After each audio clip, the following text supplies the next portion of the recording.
Good day everyone. Today, I'll be presenting on the various hand and power tools used on ship's maintenance purposes. So these tools are essential for tasks like cleaning, rust removal, and painting. These tools ensures the ship's structural integrity and long-term performance. So now let's dive into the details. So first hand and power tools is we have the jet chisel. So ito po yung this one. This is the jet chisel. So the jet chisel is a pneumatic tool that delivers rapid, high frequency strikes to break down rust, paint, or scale. No? So it's lightweight, it's portable also, and it's efficient for heavy-duty cleaning tasks. So it is used to remove rust and scale from uneven metal surfaces, corners, and other hard-to-reach areas. So the importance of this tool is it is vital for maintaining the ship's hull and deck, preventing corrosion from compromising the vessel's structural integrity. Next one, we have the scaling machine. So this is the scaling machine. The scaling machine is a powerful tool equipped with multiple heads or needles that vibrate or strike the surface to remove thick layers of scale and corrosion. So it is commonly used for large-scale rust removal on decks, hulls, and engine rooms. So the importance of scaling machine is that it reduces the time and effort required for rust removal, ensuring that maintenance is completed efficiently. So let's proceed to the next one, which is the chipping hammer. So this is the chipping hammer.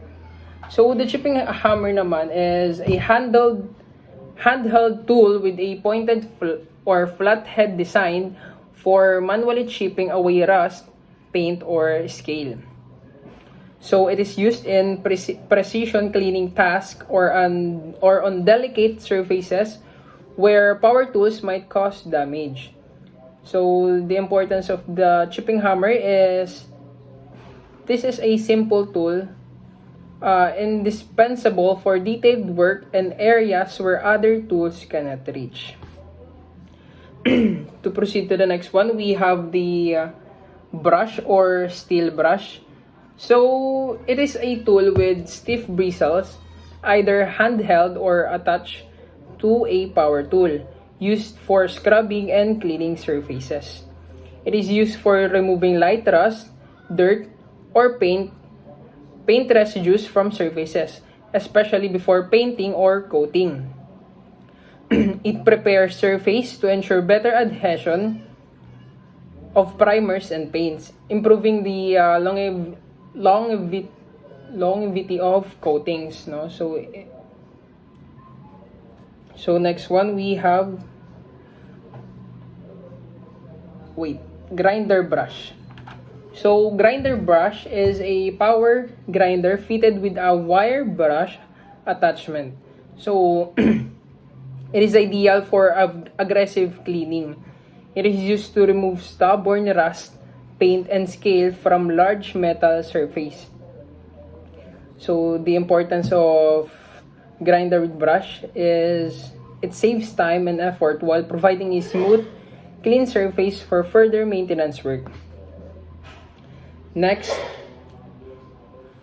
we have paintbrush. So paintbrush is a simple tool with bristles designed for applying paint or coating to various surfaces. So it is used for applying protective paints or coating on surface after cleaning and preparation. So this tool is crucial for applying uniform layers of protective coatings, safeguarding the ship's surface against environmental damage. For the last one, we have the roller brush. So a roller brush consists of a cylindrical foam or fabric head mounted on a handle, designed for applying paint over larger areas. So it is used to cover wide, flat surface quickly, such as the decks or the walls of the ship. So the importance of this is it improves efficiency during painting, ensuring even coverage over large areas. To summarize the tools we gathered, whether it's a jet chisel, scaling machine, or paintbrush, all of this plays a specific and vital role in ship maintenance.